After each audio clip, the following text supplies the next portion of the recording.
Hello friends. तर चला, आज होता संडे, तर आमच्या घरी आज चिकनचं बेत होतं. तर आम्ही छान असं कांदा व्यवस्थित भाजून घेतला, खोबरं भाजून घेतले, त्यामध्ये कोथिंबीर आणि कांद्याची ना पेस्ट वगैरे बनवून घेतली. असं छान बारीकशी पेस्ट आम्ही मिक्सरला काढून घेतली. लगेच ना गॅसवर पातेलं ठेवलं, त्यामध्ये जिरं मोहरी वगैरे टाकून घेतलं.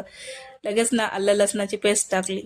असं छान त्याला खरपूस भाजून वगैरे घेतलं. मग लगेच जे वाटण आपण आपण जे वाटण बारीक केलं होतं ना, ते छान असं ना तेलामध्ये टाकून ना व्यवस्थित त्याला छान परतून घेतलं, लालसर होईस. तर त्याच्यानंतर बेसिक मसाले टाकले, जसं मिरची पावडर, हळद, मीठ, बाकीचे चिकन मसाला वगैरे टाकून घेतला.